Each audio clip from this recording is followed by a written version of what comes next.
All right, what's good, everybody? I got another alternative type MLB content video for you guys today. What am I going to talk about? Well, I get asked this question a lot when I'm streaming, in my YouTube comments, TikTok, everywhere, man. It's why I don't use meta players, or people ask me, well, do you think this guy's meta, or is this guy better than this guy, or who should I use? Who should I use? I think in MLB 21, we're at the point in this point of the year where there's so many really good cards, like 3 or 4 deep at every position almost, that are pretty close in attribute spread, or like they all bring you some really high value to the point where that doesn't even need to be a question to be asked anymore. Like, who's better? Like, I get a lot. Who's better, Lindor or Wander? Well, you tell me, man. Look at these numbers, right? And obviously he's got 2 more parallel levels to go, so factor that in. And then at this point, you see Lindor's got more power, higher fielding rating and reaction rating, but Wander's got the speed and the contact against righties and the arm strength. So they all provide different things, but then that comes down to which swing do you like more. So it's so close that I feel like people are too concerned about which card is better. Like, that's going to make them win games. Like, the difference between Wander and Lindor is not going to be the difference in you winning or losing a game. I promise. It's about who you want to use. So guys that are non-meta that are in my lineup. Cedric Mullins is number 1. I've been a champion of this card for a while. I absolutely love his swing. I think he plays a lot better power-wise than his numbers show. I think his swing is amazing. Right now, for me, he had a slump for a bit that dropped him down, but right now he's still hitting 390 with 51 homers in 125 games. So he's slugging almost 1,000. Card's been so good for me, but people would not consider this card meta because his arm's weak or he's too short or whatever it may be. If I wanted to get real, I took Trout on my lineup. Trout hasn't played in forever, man. And I love Mike Trout. He just hasn't played. He has not played, although I love him. Just want to use new cards, so that's the meta guy. I just don't use him. Another example, Stan Musial at first base. I know he's a newer card and he's more expensive, so he's harder to get, so he's not meta for that reason. But even then, so people are going to rock with other options. I didn't use Poppy for the longest time. I had Vlad Jr. out of there for a while. I didn't use him either. I just like guys that are like newer cards, so it keeps me interested. Guys that I hit well with. I know I hit well with Stan, so we have him there at first base right now. He rakes for me. Another example is Miguel Cabrera is a newer card, so it doesn't count. But a good example of this would be this. I had Brooks Robinson at third base over Chipper Jones. He's hitting 474 for me in 25 Legend games. Unbelievable. 2 home runs only, but 5 doubles and a triple. Slugging 816. That's great.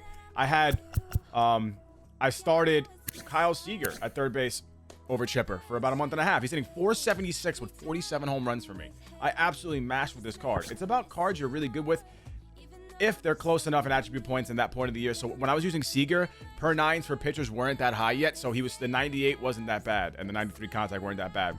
And where Cabrera was just coming into the scene, guys like that, Cliff Lee were just showing up. It was back when TA2 was just dropping, so it wasn't that big of a deal. Non-meta guys, 2 examples here. I use Kyle Farmer and AJ Pollock on my bench. I absolutely love their swings. I do well with them, but this video is going to be more about why I don't use meta players. I just don't do well with Chipper, too. That's another guy people always like, where's Chipper? Where's Chipper? Where's Chipper? I don't do well with him. 356, which isn't bad. 105 homers. But you look at the numbers, I was 367 versus righties, which isn't bad, but I was 327 versus lefties, which is pretty terrible.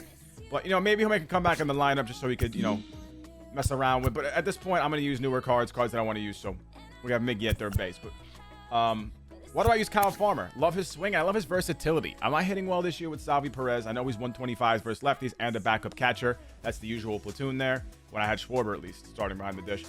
But I like Farmer a lot. He plays everywhere in the field you need him to play. Literally, shortstop, primary, and in one more parallel, he'd be a diamond there. But he plays catcher first, second, third, and left field. All really high defense with good reaction, good fielding, and great offense. Can't ask for any more from a card than that. I love the card. I'm a big fan. AJ Pollock, rake with his card off the bench. Pinch hitter quirk, very important. Dead red has great quirks, a lot of them too. One of the best cards we've ever seen, especially for a free card offensively. Super big dub. And I don't use Vlad Jr. Pound for pound, is he better than Clemente? Probably. I know Clemente's defense is amazing, but Vlad's defense is pretty good, but he's got the speed. 84 speed, gets to 86. He's got the arm too, and the good reaction rating. Plus he's got this insane offense, contact, and power. He's probably a better pound for pound card. But I'm going to use Clemente because I just like his swing. I rock with him. I just want to use him right now. That's what it comes down to. Pitchers, everything is pretty normal for me. I rock with Britton over Soto. I think Soto stinks. Britton's been better for me. I use Diaz because he's a Met. That's the only reason. I just recently took out Alex Reyes for Dibble. I've been doing well with Dibble. Reyes is just getting lit up. So those are some minor changes. Pitchers, I rock with these guys. I mean, they're all, it's a toss-up. There's a lot of guys I could have swapped in here. Lance Lynn's always in the mix for guys I want to use. I suppose Walker Buehler if I really wanted to. Even Edward Cabrera, but at this point, not really. Not Edward Cabrera, but that's that portion of the video, guys. Why I don't rock with meta hitters. I kind of explained my thoughts. I like to mix it up, mix it around. Who's a guy that I used to use that I don't use really anymore? That was not meta. Trying to think of any examples. Brian Reynolds. I rocked with this Brian Reynolds card in left field for a minute. And I hit 492 with him in 34 games, 10 bombs. He's logged over 1,000. Just an insane card. But I just off meta cards. I just you know, this year it's been more about fun for me. Now let's talk about something that's a little bit interesting, you know, as well. Kind of in the same vein, but something that people always ask me about. How do I build my lineup and what do I look for in a team with structuring my pitching and my lineup? So the way I structure my lineup is pretty easy. I like to go right, left if I can. Best case scenario, if it's possible. If it's not a huge deal. Where do I put guys in the order? Well, a lot of times that's to do with who's a newer card, and I want to get them up more because I want to use them more. That's why Cabrera's batting third, Lindor's batting second, all that stuff, staying in the 4 spot.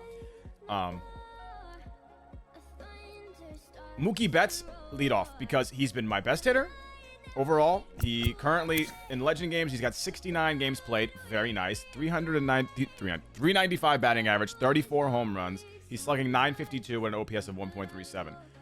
He homers. The reason why his slugging is not over 1,000 is because he has 34 homers in 69 games, but only 9 doubles and 3 triples. So he's really hitting a lot of singles and homers. He's been a beast. Love this card. He's got to be number one. It just comes down to who do I want to get the most at-bats in a game.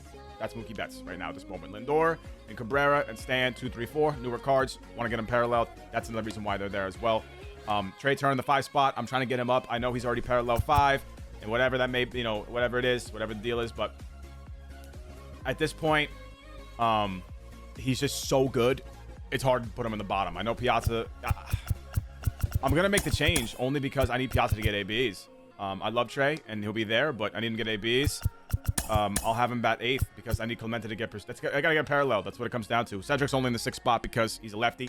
But anywho, guys, this team, you know, that's how I build my lineup.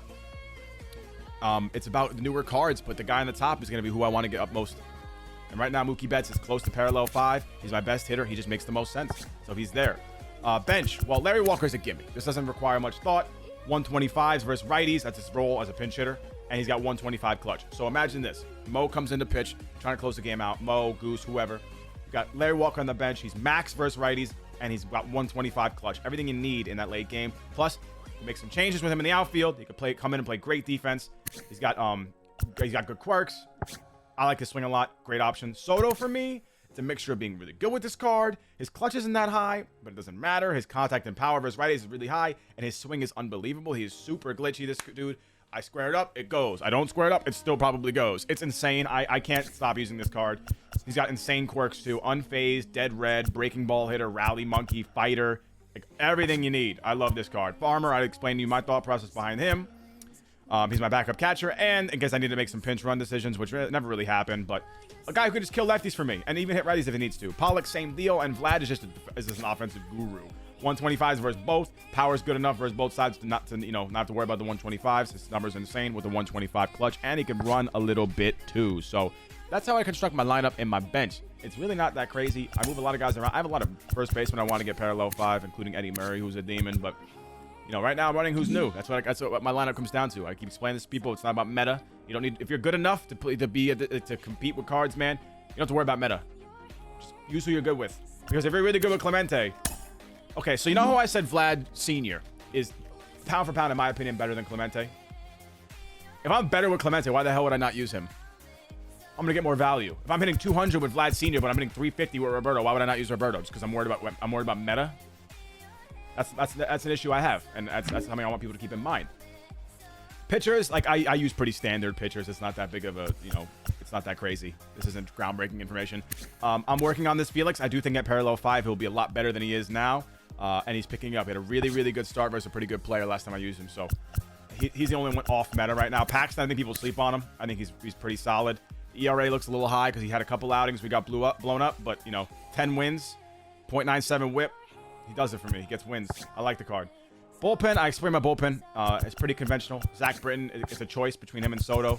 I think it's just he's been better for me. I can't deny that I think Soto's a better card, but Britton has the control. And between Josh Hader and Chapman as my other two lefties, I need a lefty who can have some control. So Zach Britton's the one.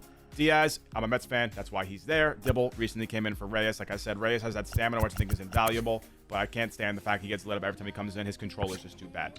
And Dibble actually has decent control, so I'm going to keep that card there. Why do I run 3 lefties and 5 righties? Because I found that I need more righties than lefties. And there's more righty pitchers there's just more better righty pitchers. Pretty much what it comes down to. Because if you just swap out Britton,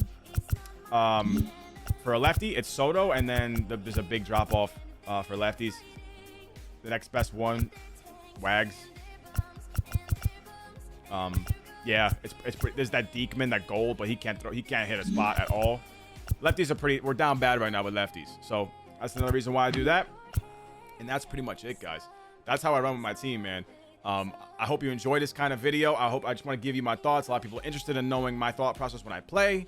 Maybe, you know, you guys are having issues constructing your lineup, and it's breaking your mind about it. Don't stress out about it. Use guys who you're good with.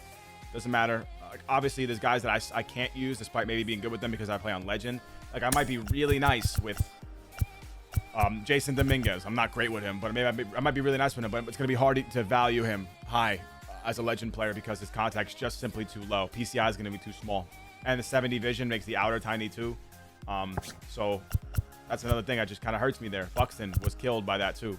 A Hall of Famer below. Buxton's one of the best players in the game still. It's point blank period. That's how it is. But that's basically my thought process, guys. I hope you enjoyed this video. I mean, like I said, if you did, like it, comment, sub. Y'all know the deal, man. I really appreciate it. If you did, helps us grow. And yeah, hope you enjoy the video. Hope you enjoy the rest of your night. Thanks for watching, guys. I'm out. Peace.